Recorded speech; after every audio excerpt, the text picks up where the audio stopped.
सभी को राधे राधे। गौवत्स द्वादशी की सभी को हार्दिक हार्दिक शुभकामनाएं। ये जो व्रत है वो संतान की आयु बढ़ाने के लिए होता है और महिलाएं रखती हैं भाद्रपद मास के कृष्ण पक्ष की द्वादशी के दिन, है ना। मतलब जिस पक्ष में, जिसको अगर ऐसे समझ में नहीं आता है तो जिस पक्ष में कृष्ण जन्माष्टमी होती है उसके 4 दिन बाद ही, है ना, ये व्रत होता है जिसको गोवत्स द्वादशी कहते हैं। इसमें गाय और बछड़े की पूजन होती है और भैंस का दूध, भैंस का दही, भैंस का ही सब यूज होता है इसमें, है ना।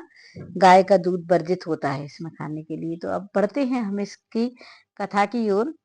तो कथा इस प्रकार है कि एक बार एक साहूकार था, उसकी एक बहू भी थी, उसका एक नाती भी था। बहू जो है ना वो भगवान की बहुत ज्यादा भजन करती थी, भक्त थी और वो गोवत्स द्वादशी का व्रत करती थी।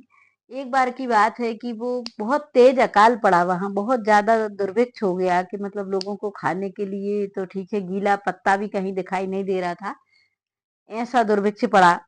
तभी किसी ने सलाह दी, वो पंडितों के पास गया, बाबाओं के पास गया, जोगियों के पास गया, तांत्रिकों के पास गया। तो उन्होंने सलाह दी कि पानी तो हो सकता है, लेकिन क्या होगा कि तुम्हें अपने बड़े पोते की, माने अपने पोते की बलि देनी पड़ेगी, तब जाके तालाब में पानी आएगा। तो वो साहूकार संशय में पड़ गया कि पोते को मैं कैया दे दूं बलि।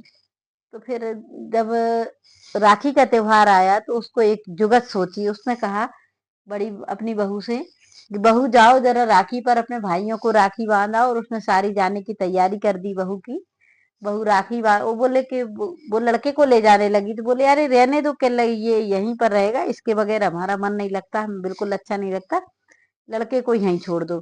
बहू उसकी भगवान भरोसे और अपने सास ससुर के विश्वास पर अपने लड़के को छोड़कर अपने मायके राखी पर चली जाती है। और यहाँ साहूकार क्या करता है कि अपने नाती की बलि दे देता है। बलि से भरपूर वर्षा होती है, तालाब लबालब भर जाता है, पूरा तालाब भर गया। लेकिन क्या होता है कि साहूकार को अपनी बहू को लिवाने का अभी भी मन नहीं हो रहा है, क्योंकि अगर बहू आएगी तो वो पूछेगी मेरा बेटा कहाँ है, तो मैं क्या जवाब दूंगा। उधर बहू चिंता करती रहती है। फिर आखिर में जब कोई लेने नहीं गया तो वो खुद ही आ गई, बोले कोई लेने नहीं आ रहा है तो क्या हुआ, मैं स्वयं से चलूं, मेरा ही तो घर है। बहू आती है, उस दिन उसका व्रत रहता है, गोवत्स द्वादशी का मतलब बजबारस का व्रत रहता है उस दिन। बहू आती है तो फिर वो देखती है कि एक गाय बछड़े को दूध पिला रही है, तो उसको अपने बेटे की याद आ जाती है। लेकिन फिर वो सोचती है कि तभी तालाब पड़ता है, तो वो ये सोचती है कि क्यों ना मैं पूजन कर लूं पहले, उसके बाद में घर जाऊंगी। तो बहू पूजन करने लगी, वो बिना किसी को बताए, किसी को नहीं पता कि बहू आ रही है वापस। पूजन करने लगी और पूजा करते करते बहू को बच्चे की याद आई। पूजन कर ली, बहू एक पेड़ के नीचे खड़ी हो गई और अपने लड़के को याद करने लगी। उसने पीछे मुड़ के देखा तो उसका लड़का है ना, उसका पल्ला पकड़े हुए था। हाँ, इसमें क्या होता है कि लड़के पल्ला पकड़ के वो नारियल या फल या मिठाई या रुपया माँ उसको पकड़ाती हैं इसमें व्रत में। तो जैसे ही वो पकड़ी तो पीछे पल्ला पकड़ा हुआ था उसका लड़का, उसने अपना नारियल बच्चे को झुला दिया। अब आगे आगे बेटा दौड़ता जा रहा है और पीछे पीछे साहूकार की बहू चली जा रही है। तो वो जब साहूकार ने देखा कि मेरा नाती तो आगे आगे चला आ रहा है, बहू पीछे पीछे आ रही है, तो वो कहने लगा, साहूकार जो है ना अपनी बहू के चरणों में गिर पड़ा। बोले ऐसा तुम क्या करती हो, कौन सा व्रत, कौन सा पुण्य है, इस लड़के की तो मैंने बलि दे दी थी, लोक हित के लिए, जनहित के लिए, लोक कल्याण के लिए इसकी बलि दे दी थी। ऐसा तुम्हारा कौन सा पुण्य प्रताप है कि ये लड़का तुम्हारे सामने जीवित खड़ा है। तो वो कहने लगी कि पिताजी मैं तो और कुछ नहीं करती हूँ, मैं तो बछ बारस का व्रत करती हूँ। तो बारस मैया ने जिस तरह से साहूकार के पोते को जलाया, उसकी गोद भरी उसकी बहू की, उसी तरह से इस व्रत को करने वाली सभी महिलाओं की गोदी हमेशा हरी भरी रहे। तो ये थी बछबारस की कथा। दशी के अवसर पर हम गाय की पूजन करें और बहुत अधिक अगर हो जाए तो हम गौ की आरती भी करें। तो पेश है ये आरती। ओम जय गौ माता, मैया जय जय गौ माता, जो कोई तुमको ध्याता रिद्धि सिद्धि सुख पाता। ओम जय गौ माता सुख समृद्धि प्रदाय की गौ की कृपा मिले। मैया गौ की कृपा मिले। जो करे गौ की सेवा, जो करे गौ की सेवा पल में विपत्ति टरे।